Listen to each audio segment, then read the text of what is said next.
Salam jumpa dan namo buddhaya. Pemirsa, senang sekali saya Sinta kembali hadir menjumpai Anda dalam program kesayangan kita Manage Your Mind.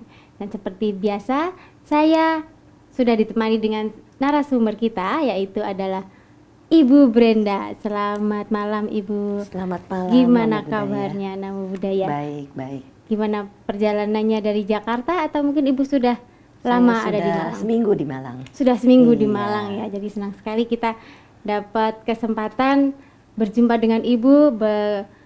Saya bisa berbincang-bincang dengan Ibu Brenda. Iya, sama-sama Mbak Dan Sinta. tema kita pada kesempatan kali ini adalah buah dari perbuatan. Yang mana Bu Brenda, kita biasanya orang-orang tidak tahu bahwa suatu ketika kita dicuri barang kita. Orang kehilangan, kita kan tidak tahu, mungkin sedang apes atau mungkin itu adalah buah dari perbuatan karma atau perbuatan kita di masa yang lampau. Nah, maka dari itu langsung saja kita dengarkan penjelasan buah dari karma oleh Ibu Brenda, silahkan. Ya, kita membahas tentang kehilangan barang. Iya. Beberapa waktu yang lalu, profesi saya sebagai clinical hypnotherapist sering didatangi orang-orang untuk yang ketakutan, yang apa. Saya baru kedatangan seorang ibu yang katanya kena hipnotis, barangnya dicuri, hilang.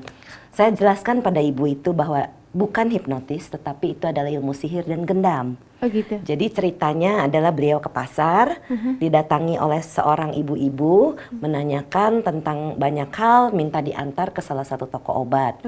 Jadi begitu diantar ke rumahnya, singkat cerita dia membungkusi semua barang punya dia, emas ya, ya uang ya, dolar ya, apapun hilang kekayaan semua. miliknya gitu ya, kekayaan dia sepanjang kehidupan dia.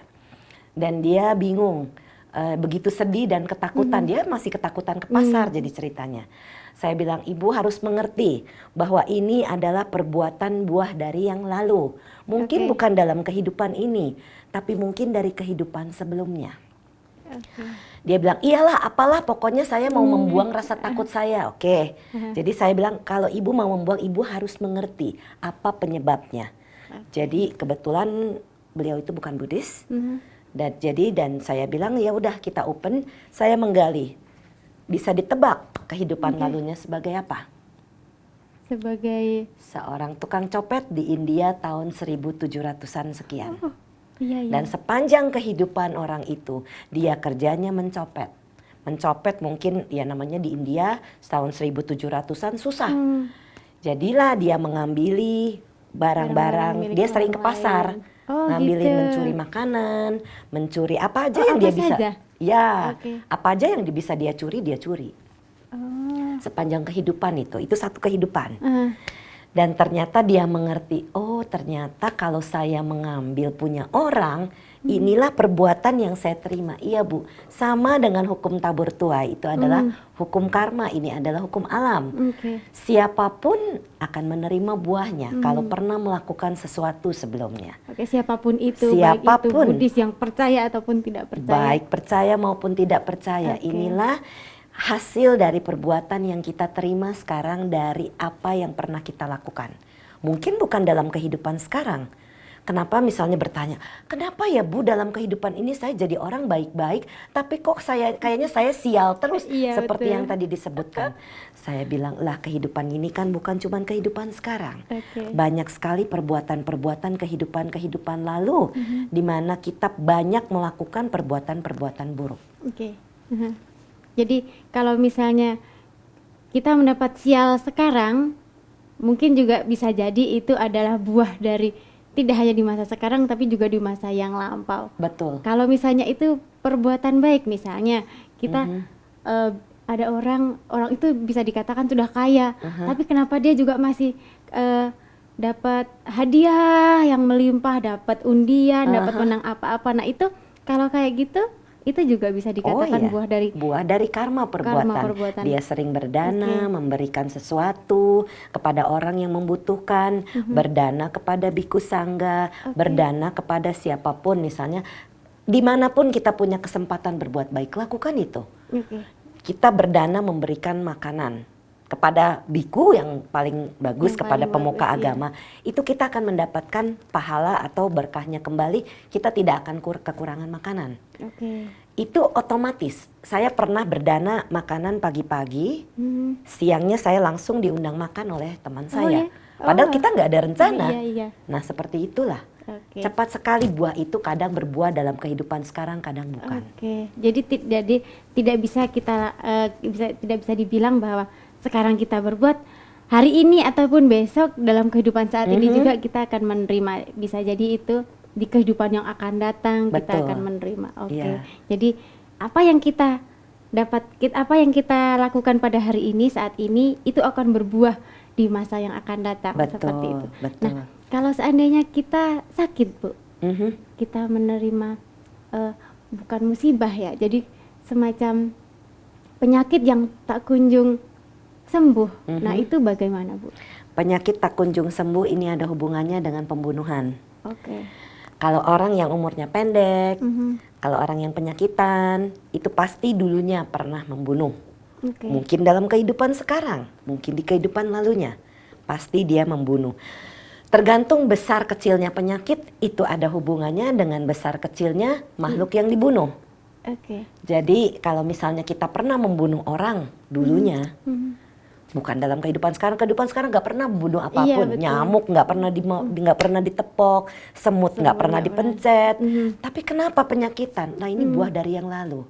Oke. Kalau dalam peperangan, suka atau tidak suka, kita akan membunuh. Oke. Jadi dalam Iya, kehidupan dulu, kan kehidupan kita belum tentu selalu perempuan. Kayak Iya. seperti saya pun banyak sekali kehidupan menjadi laki-laki dan itu pernah membunuh pula.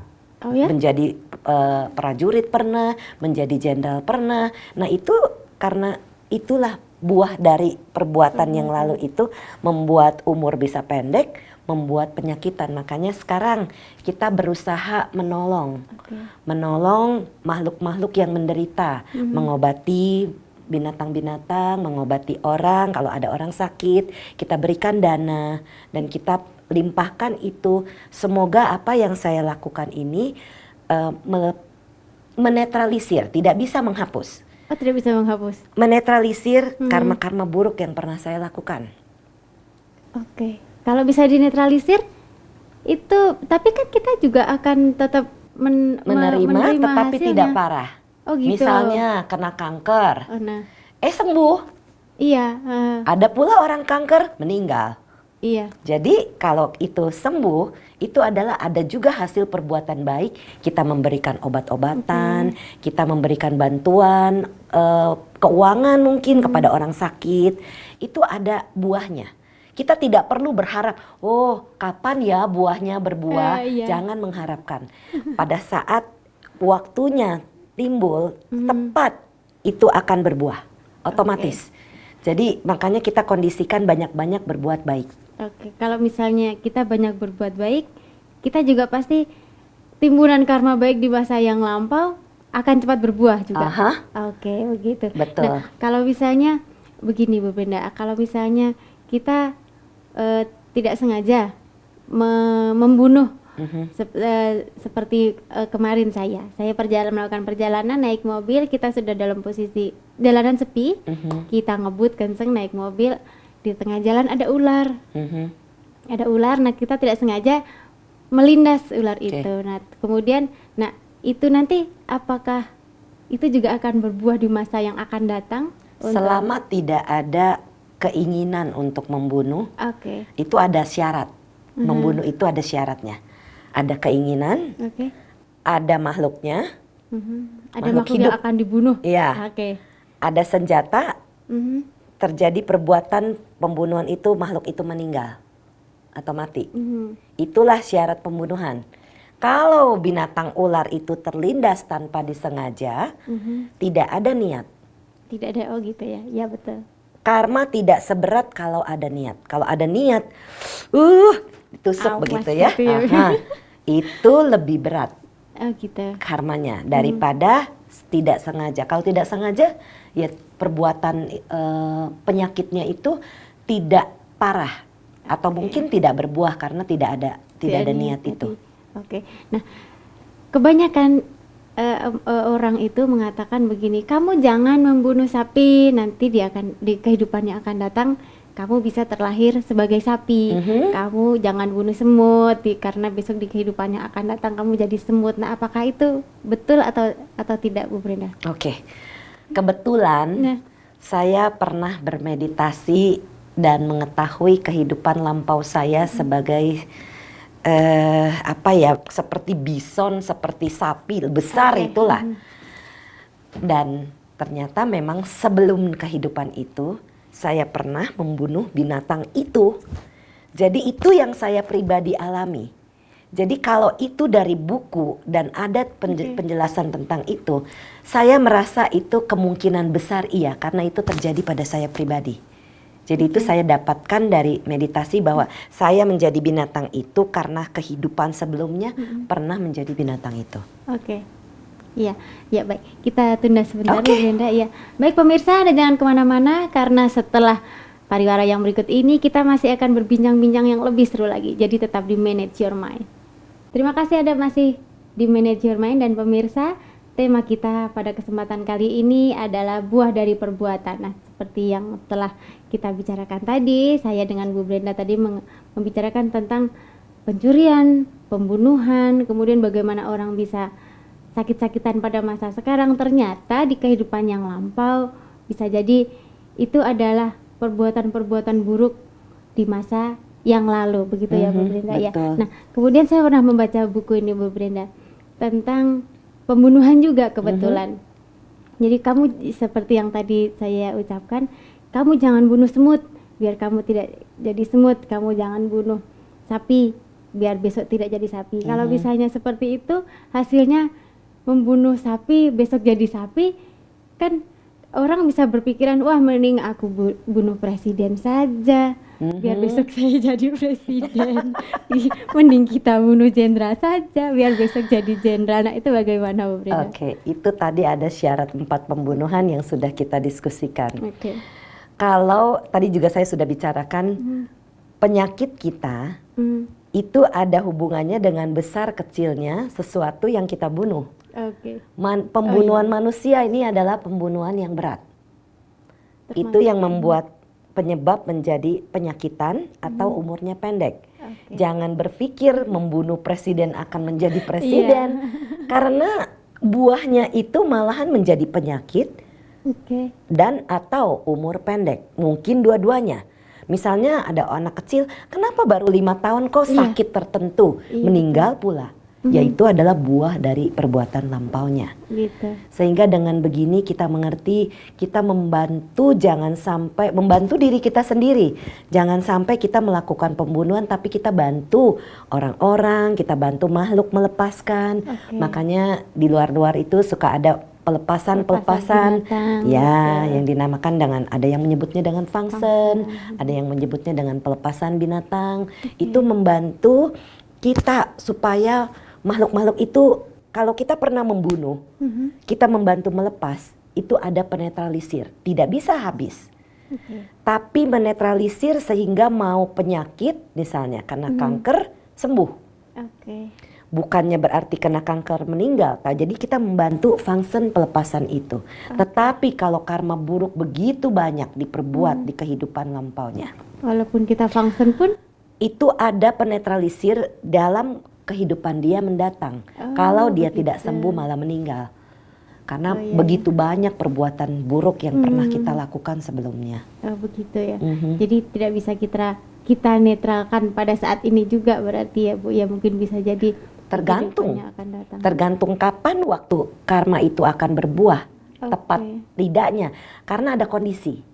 Ada kondisi itu yang membuat karma itu langsung berbuah dalam kehidupan ini atau mungkin di kehidupan mendatang. Iya, seperti kalau misalnya ini Bu Brenda, kadang kita kan bisa menemui orang berwajah cantik, ada juga yang berwajah buruk. Nah seperti itu, apakah itu juga merupakan buah dari perbuatan di masa yang lampau? Oh iya, jelas. Orang yang banyak marah-marah, cemberut, itu akan mengakibatkan mukanya buruk. tidak enak dilihat. Oke. Tetapi kalau kita banyak senyum, kita berhati baik, memberikan sesuatu dengan ketulusan, kita dengan orang, kita ramah, Oke. itu akan membuahkan kecantikan. Dan ada juga kalau dalam cerita-cerita yang lalu-lalu kita mendanakan bunga itu kan pertanda sesuatu yang cantik. Iya. Berdana bunga di altar, itu membuat wajahnya bersinar berseri. Seperti itu, itu ada cerita seperti itu. Tapi yang langsung itu adalah sekarang begini deh, nggak usah kehidupan mendatang atau kehidupan lalu.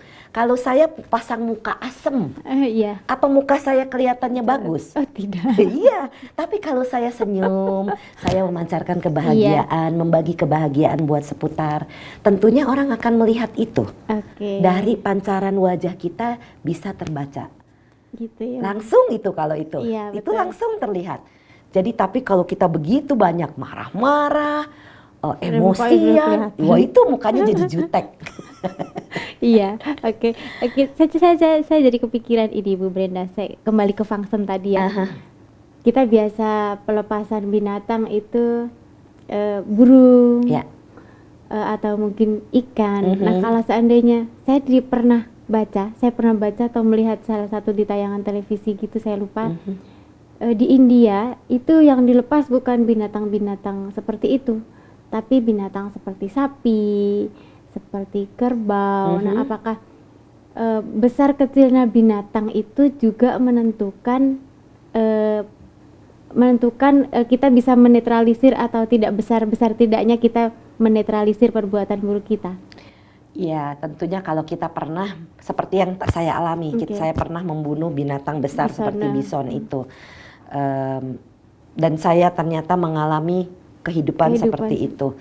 Jadi dalam kehidupan ini apakah saya harus mencari binatang seperti itu? Kalau itu bison itu cuma ada di Amerika, tidak ada di Indonesia, ya saya tidak bisa. Tetapi yang saya lakukan adalah memaafkan diri saya sendiri akan apapun yang pernah saya perbuat.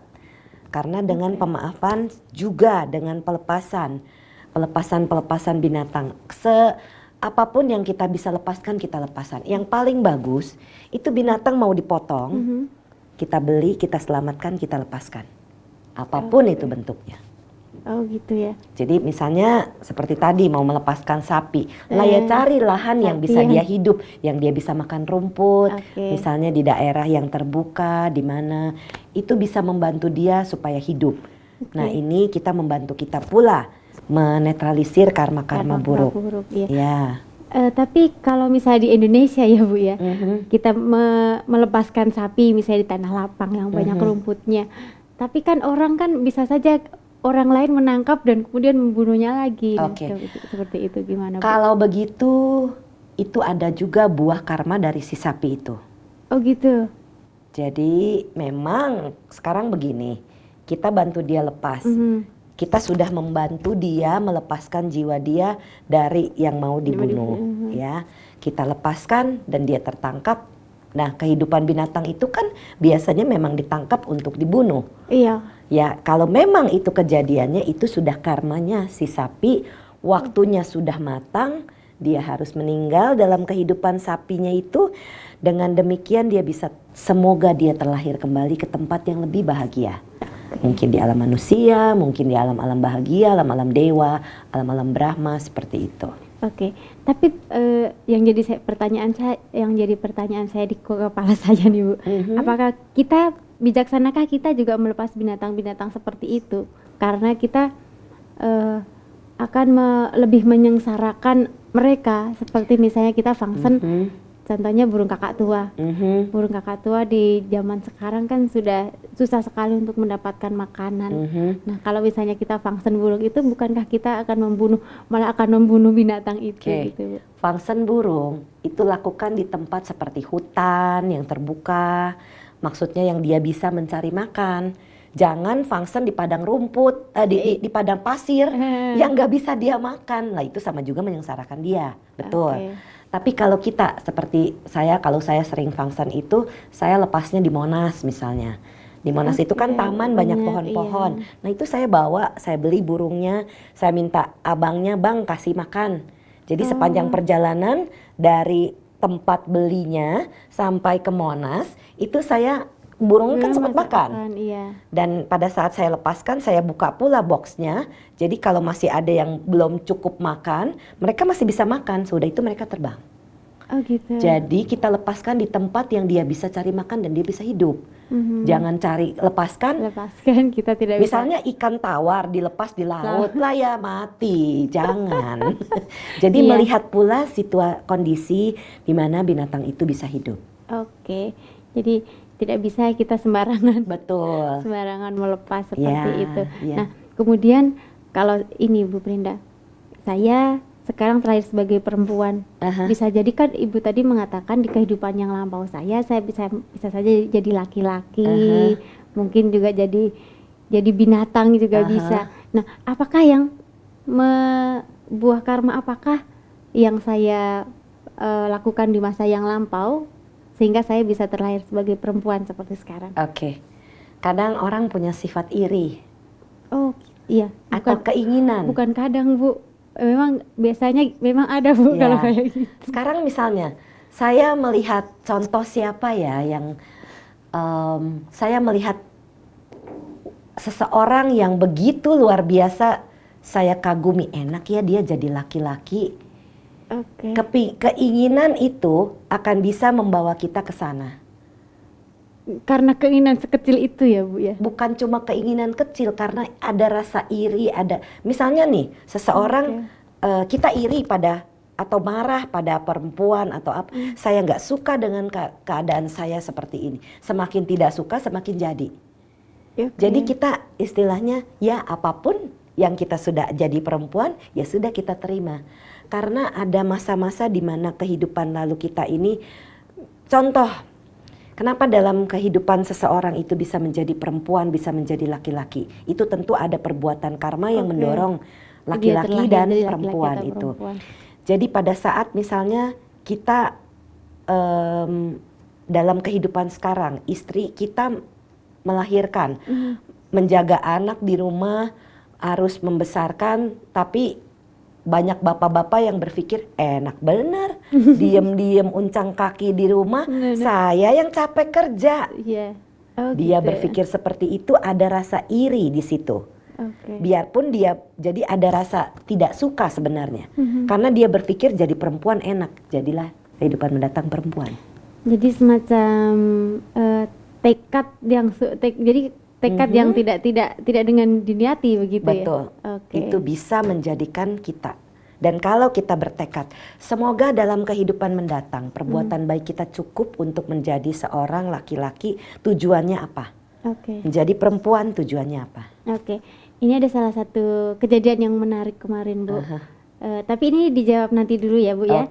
Oke, kita break dulu. Pemirsa jangan kemana-mana, saat lagi kita masih akan segera kembali. Terima kasih Anda masih di Manage Your Mind, dan pemirsa, bincang-bincang kita semakin menarik saja karena pada kesempatan kali ini saya ingin menanyakan apa saja yang ada di kepala saya dan mungkin juga ada di pikiran Anda pemirsa. Kita langsung saja berbincang-bincang dengan Ibu Brenda, kita lanjutkan lagi. Nah, Bu Brenda, tadi sebuah kejadian yang kemarin terjadi adalah anak dari kecil dia dilahirkan sebagai perempuan. Kemudian setelah dia beranjak remaja, dia berubah kelamin menjadi laki-laki. Nah, itu karma yang atau perbuatan yang dia perbuat di kehidupan yang lampau itu seperti apa ya, Bu? Jadi biasanya seseorang itu kepingin menjadi sesuatu itu ada hubungannya dengan karma masa lalu. Makanya saya sering bilang jangan janji.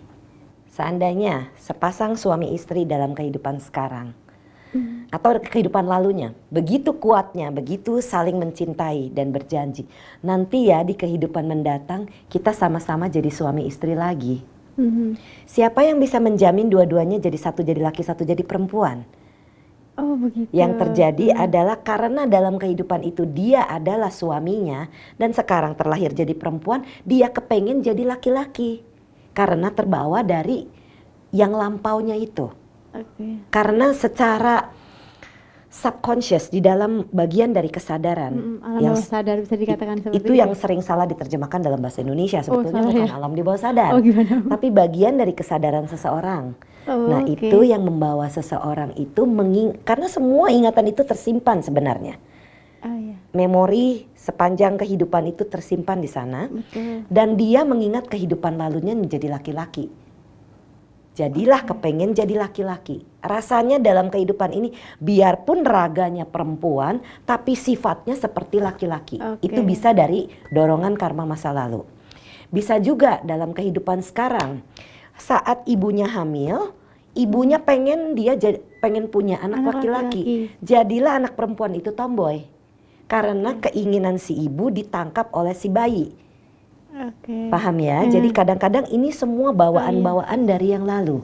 Makanya kenapa ada anak kecil yang cowok tapi punya sifat cewek seperti itu. Oke. Karena ibunya atau orang tuanya kepengennya dia jadi perempuan, atau dalam kehidupan lampaunya yang langsung dia adalah perempuan yang Jadi, pesolek, yang oke. apa gitu. Oke, banyak faktor yang mendukung iya. hal itu ya Bu Betul. ya. Nah kemudian yang tadi tentang ganti kelamin tadi Bu, itu apakah juga karena ibunya hamil atau mungkin bisa jadi di kehidupan lampaunya dia yang Salah satu mendorong? di antara dua. Oke. Bisa jadi dari kehidupan lampaunya. Makanya jangan janji nanti ya kita sehidup semati, karena itu janji itu adalah hutang. Makanya dalam kehidupan sekarang jangan janji. Kalau kita bisa lakukan, saya usahakan. Tapi tidak Bilangnya, janji. tapi jangan janji. Oke. Karena janji itu hutang, biar bagaimana itu akan mengikat melekat pikiran dan perasaan kita itu kepada janji itu. Karena ada juga nih janji. Misalnya dalam kehidupan lampaunya, aku berjanji sehidup semati kapanpun kita hidup. Dan ternyata itu dulu. Ternyata dalam kehidupan sekarang, dalam kehidupan ini sulit jodohnya. Ditunggu-tunggu ketemu sama laki-laki atau perempuan lain rasanya nggak cocok aja. Oke. Lah ya karena pernah janji itu. Tersimpan di dalam ingatan itu menjadi kemelekatan. Dan itu yang menjadikan dia sulit menemukan pasangan hidup dalam kehidupan sekarang. Setelah mengerti, oh iya ada janji, ya sudah lepaskan itu dulu. Sekarang beda. Oh gitu. Jadi Aha. caranya supaya kita biar bisa dapat jodoh misalnya tadi contohnya jodoh, kita lepaskan janji dulu. Caranya gimana Bu melepaskannya? Kita kan Biasanya yang saya lakukan ketemu di dalam sesi ya. Karena janji itu kalau tidak mau melakukan sesi dengan terapis, ya kita memaafkan diri kita. Saya maafkan diri saya akan apapun yang pernah saya katakan, akan apapun yang pernah saya perbuat. Jadi kalau pernah terjadi janji, mulai saat ini saya lepaskan janji-janji apapun yang pernah saya buat. Baik dalam kehidupan sekarang maupun kehidupan yang lalu. Oke, baik itu janji kepada diri sendiri. Iya. Kita misalnya saya pernah saya punya tekad misalnya di kehidupan yang akan datang semoga saya menjadi murid Sang Buddha. Pokoknya saya kepingin di kehidupan yang akan datang saya kepingin jadi murid Sang Buddha. Pokoknya dari itu. Kemudian saya terlahir di sebuah negara yang mayoritas adalah mungkin non-Buddhis. Nah, itu saya kan pasti mau tidak mau saya hidup dengan keluarga yang non-Buddhis, saya juga pasti beragama yang non-Buddhis. Betul. Nah, itu bagaimana Bu? Tapi biasanya orang-orang yang punya keinginan itu, ini pernah ketemu dengan salah satu klien yang dia non-Buddhis kebetulan. Juga sama seperti Sama, dia berjanji, dia tahu dia punya janji tekad itu dalam kehidupan lampaunya yang merupakan seorang biku. Oh gitu. Dalam kehidupan sekarang, dia senang sekali mencari spiritual yang rasanya tidak cukup di dalam agamanya. Oke. Jadi dia mencari dan ketemu, baca buku, lah ini yang saya cari. Oh gitu. Biarpun dia dalam kondisi bukan Buddhis. Bukan Buddhis ya. Suami saya adalah salah satunya. Dia terlahir jadi orang Amerika di negara Amerika yang non-Buddhis. Tetapi pada saat dia ketemu buku, ini dia nih yang saya cari, dan dia menjadi Buddhis sebelum ketemu saya. Nah itu adalah dukungan karma dari masa lampau, dan karena dia pernah menjadi seorang biku, kehidupan sekarang ini pun dia punya kecenderungan ke sana. Jarang sekali melakukan pelanggaran sila. Kalaupun melakukan pelanggaran sila ya yang ringan-ringan tapi tidak berat. Misalnya dia pernah mengambil uang ibunya misalnya seperti itu. Ya, tapi dia mengerti, saya mengambil karena saya butuh ini, dan akhirnya dia ngaku juga ujungnya katanya. Nah, dengan mengaku itu dia pernah mengambil, dia ngaku dan dia minta maaf dan dia bilang, "Ma, ini dulu uang yang pernah saya curi, saya bayar sekarang." Oh, jadi kayak seperti hutang disaur gitu. Jadi itu yang dia lakukan pada ibunya. Oh, gitu. Waktu ibunya masih ada. Oke. Jadi kalau misalnya seperti itu nanti buahnya gimana, Bu? Tetap aja akan ketemu lagi dengan Buddhism. Kalau kita punya tekad seperti itu yang kuat. Kalau misalnya kita mencuri, kita sudah ketahui, kita mengambil dulu nih ya, Bu, ya, bisa. Saya mengambil buah milik tetangga, saya ambil dulu. Kemudian baru setelah saya selesai makan, saya ngomong ke orang itu, ke yang pemilik, saya tadi ngambil mangga gitu. Nah, itu buahnya yang akan saya terima gimana, Bu? Apakah besok saya juga akan barang saya dicuri, kemudian orang itu baru mengaku? Bisa. Kan makanya kadang-kadang barang kita hilang, ketemu lagi. Begitu. Itu kan pernah terjadi misalnya. Nah itu seperti itu. Oh gitu ya, Bu ya. Jadi itu adalah buah dari apa perbuatan kita. Sekecil apapun itu akan membuahkan hasil. Jadi makanya jangan takut untuk banyak-banyak berbuat baik. Setiap hari 1 tetes air istilahnya. Kita menanam perbuatan baik sedikit demi sedikit seperti setetes air. Lama-lama gelas ini penuh juga. Kalau perbuatan jahat yang kita masukin terus, lah yang ada keluarnya yang jelek-jelek. Misalnya sering ditipu dalam kehidupan sekarang, sering penyakitan, kenapa rasanya susah aja, seperti itu. Itu adalah buah yang lampau. Nah kalau misalnya perselingkuhan, Bu? Nah itu, saya soalnya ada banyak teman-teman yang di kehidupan sekarang itu ada yang mereka sudah berkeluarga, kemudian pasangan hidupnya bersama dengan cari yang lainnya gitu. Nah, apakah itu karena kehidupan lampau juga pernah seperti itu atau bagaimana? Ya, tentu saja. Itu ada hubungannya dengan karma masa lampau, di mana dia pernah selingkuh atau istilahnya berhubungan seksual dengan orang yang bukan pasangannya.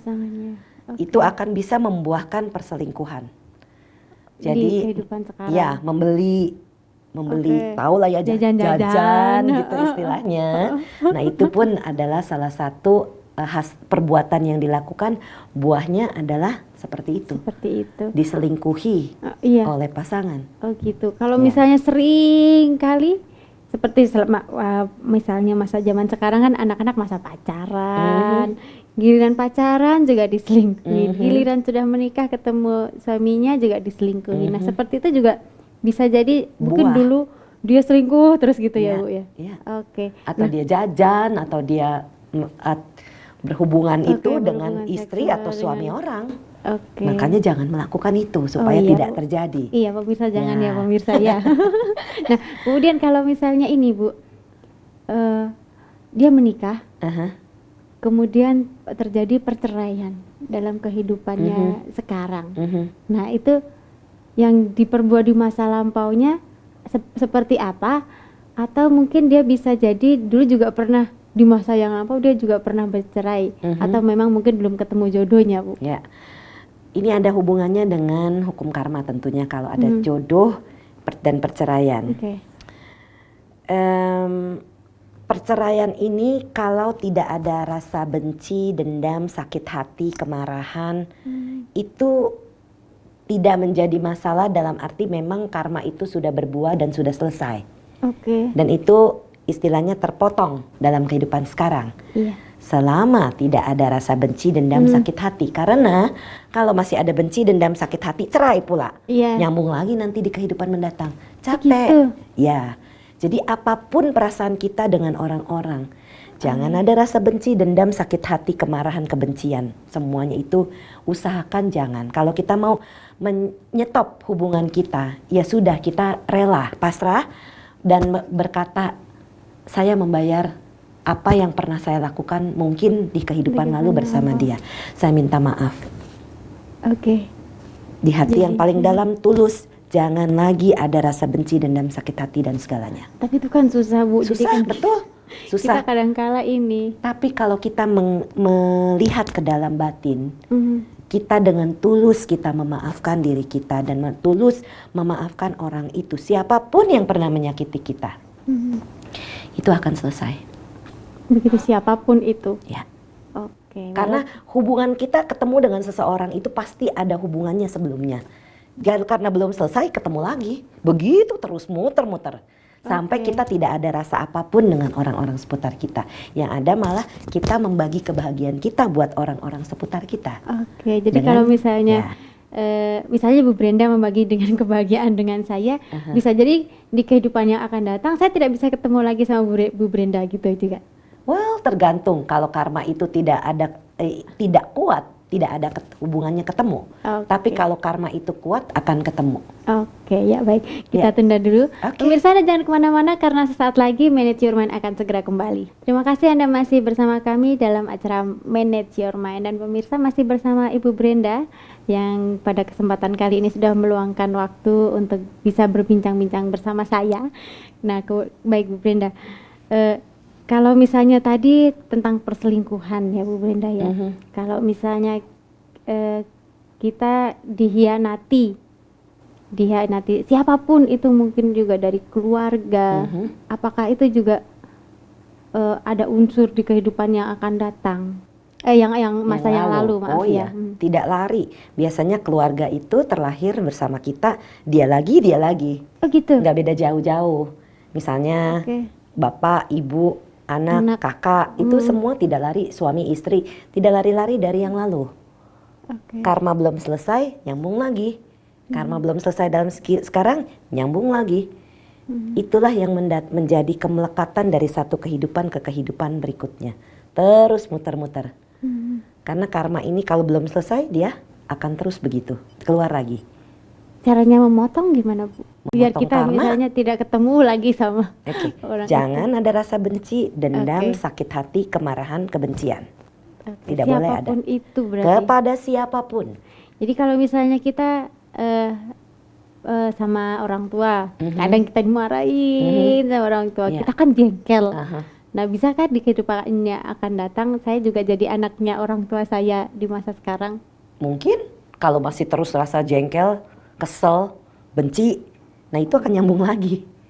Makanya kalau udah dimarahin kita mengerti, dengerin dulu apa yang membuat, apakah benar kadang-kadang orang tua kita ini ada yang positif, ada yang negatif. Yang negatif jangan diambil. Karena kalau itu jadi negatif, itu akan tersimpan pula di dalam pikiran kita. Menjadi energi-energi negatif. Tapi kalau dia memang punya poin yang positif, kita terima. Karena orang tua kita ini udah makan garam istilahnya, udah lebih banyak daripada kita. Nah mereka tahu. Jadi dengarkan orang tua kita, jangan pakai emosi dulu, dengarkan dulu. Nanti kalau dia yang tidak masuk akal, dia yang negatif, tunggu sampai dia reda, kita juga reda. Yang bisa saya ajarkan ke kamar mandi. Cuci muka, atau mungkin mau nangis pada saat mandi, atau tarik nafas, gitu, 20 kali, masih jengkel kesel, tambahin 10 lagi, masih tambahin, lama-lama itu perasaan akan reda. Pada saat reda, kepala sudah dingin, baru bicara. Sebenarnya apa yang terjadi adalah begini. Jelaskan pada orang tua sehingga dia bisa paham. Dan kalau menurut saya, yang begini adalah begini, ini adalah ini. Jadi kita jelaskan apa yang ada di dalam pikiran kita dan bilang, saya terima apa yang Bapak Ibu katakan, tetapi ada hal-hal di mana yang saya kurang setuju. Jadi pada saat kita sudah menerima, orang itu akan dindingnya itu turun. Pada saat kita bilang, Mama begini, Papa begini, otomatis benteng itu akan naik. Sudah sulit kita untuk tembus. Jadi pada saat orang tua kita marah atau pasangan kita, diem dulu. Dengerin, kalau kita bergolak, jangan ngomong.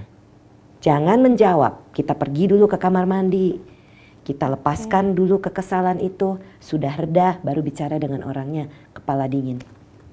Hati dingin. Nah, kalau itu tadi tentang kita perbuatan, kita dimarahi, kita yang jengkel.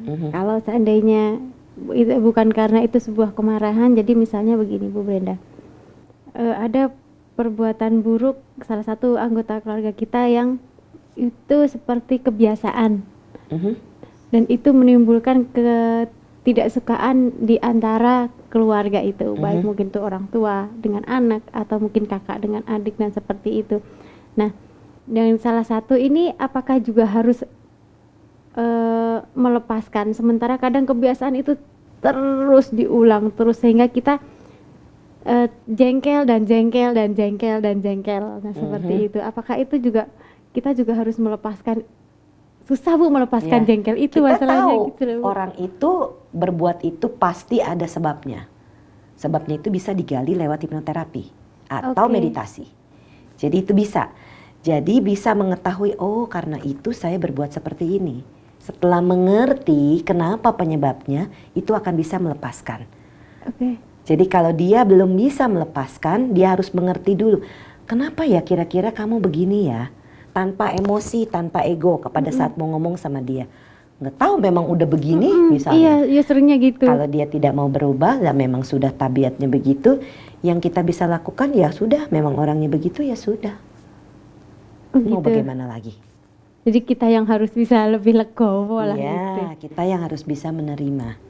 Jadi dan orang biasanya kalau sudah tahu dia punya negat, orang itu tahu sebenarnya. Apapun kejelekan kita, kita tahu kejelekan kita. Tapi tergantung kita mau berubah atau tidak.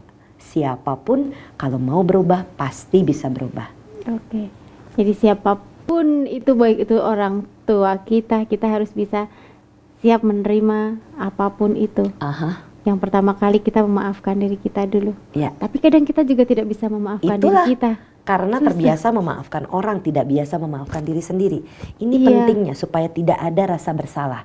Rasa bersalah yang disimpan, simpan akan bisa menjadi penyakit. Begitu.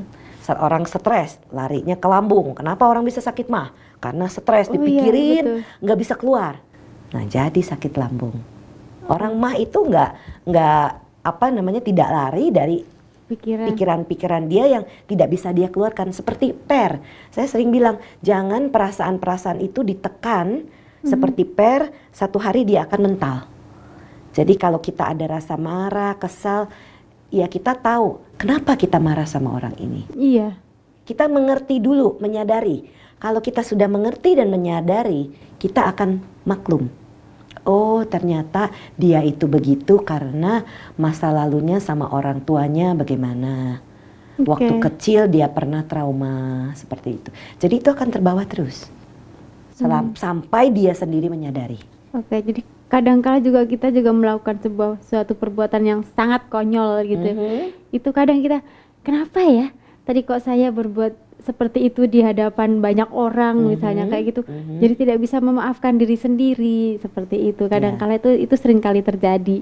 Gitu. Jadi ya pada saat kita berdoa, kita bilang pada diri sendiri, kalau saya pernah melakukan perbuatan apapun kepada diri saya, memalukan diri saya, ya maafkan. Kalau tidak segera dihandle pada saat itu akan menjadi satu masa di mana dia menarik diri. Lama-lama tidak percaya diri. Itu yang bisa terjadi. Nah ini yang sering saya ketemukan di dalam sesi saya. Oh begitu.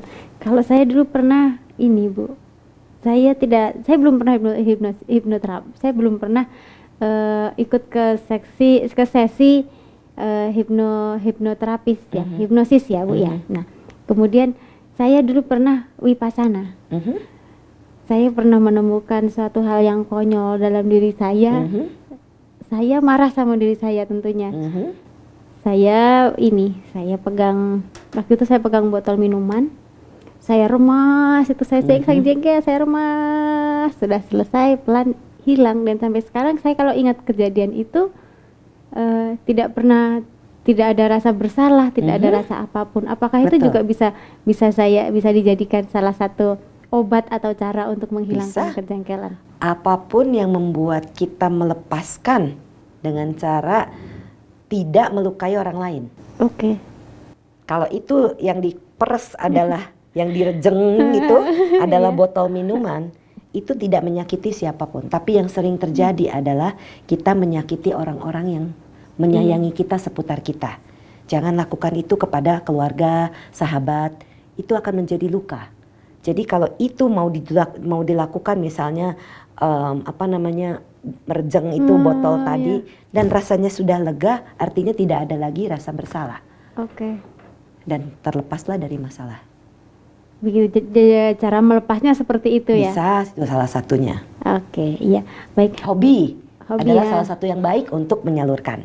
Oh, gitu. Oke. Ya, baik Bu Brenda, karena waktu juga sudah akan habis, hampir saja kita sudah melewatkan banyak sekali tadi pertanyaan-pertanyaan yang sudah saya berikan kepada Ibu, pertanyaan yang ada seputar saya, mungkin juga di pikiran pemirsa juga. Nah, sekarang yang terakhir adalah pesan-pesan Ibu Brenda kepada pemirsa yang ada di rumah. Silakan. Ya, jadi yang bisa saya sarankan adalah hati-hati dengan apa yang kita katakan, hati-hati dengan apa yang kita pikirkan, hati-hati dengan apa yang kita perbuat. Karena itu akan menjadi satu karma atau perbuatan yang akan berbuah nantinya. Jadi banyak-banyaklah, biarpun kita berpikir, mendoakan, kita tidak punya apa-apa, kita tidak punya uang. Kita berdana pikiran membahagiakan.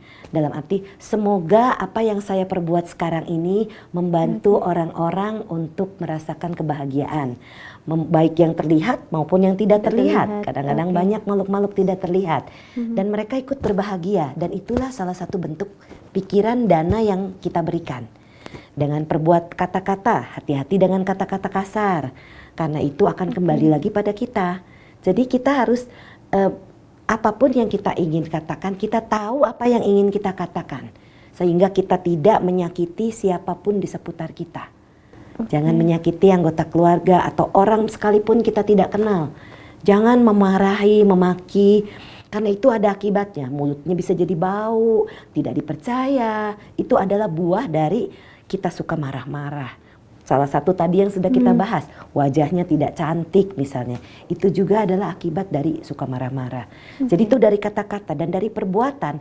Itu pun yang harus dijaga supaya kita jangan melakukan perbuatan yang melanggar kemoralan. Kemoralan itu ada 5 hal. Yaitu tadi jangan membunuh atau menyakiti, jangan mengambil barang yang tidak diberikan, jangan melakukan hubungan-hubungan yang salah dalam arti dengan pasangan lain, orang lain, yang jajan tadi, menyiksa, itu termasuk KDRT, itu adalah salah satu pelanggaran sila. Dan berbohong atau memecah belah orang, gosip, dan juga makan makanan atau minuman yang menyebabkan ketagihan, narkoba, apapun, alkohol itu termasuk. Jadi kelima dasar ini yang menjadi pagar kita. Dalam perbuatan, pikiran dan kata-kata ini harus kita jaga sedikitnya. Karena kalau sudah melihat begitu banyak karma-karma buruk yang berbuah di orang-orang yang pernah saya tangani, saya sendiri pun jadi hati-hati. Saya makanya sangat menjaga kelima kemoralan ini. Karena saya sudah tahu akibatnya apa. Jadi kalau kita sudah tahu akibatnya apa, kita tidak mau melakukan itu. Jadi hati-hati dengan pikiran, kata-kata, perbuatan. Jagalah semua ketiga hal ini selalu dalam hal yang positif. Berusaha berpikir, berbuat, berkata-kata sesuatu yang positif. Jadi jangan memberikan yang negatif kepada siapapun seputar kita. Karena itu akan kembali lagi pada kita. Iya, baik, luar biasa sekali. Ya Bu Brenda, terima kasih banyak atas waktunya. Sudah bersedia meluangkan waktu yang super sibuk. Bisa dikatakan Ibu kan sibuk sekali dari Senin sampai dengan hari ini kan masih ada sesi hipnosis. Iya, baik, terima kasih banyak juga atas waktunya. Dan pemirsa, terima kasih banyak atas perhatian Anda. Dan saya Sinta mewakili kerabat kerja yang bertugas undur diri dari hadapan Anda. Terima kasih dan sampai jumpa. Namo Buddhaya. Namo Buddhaya.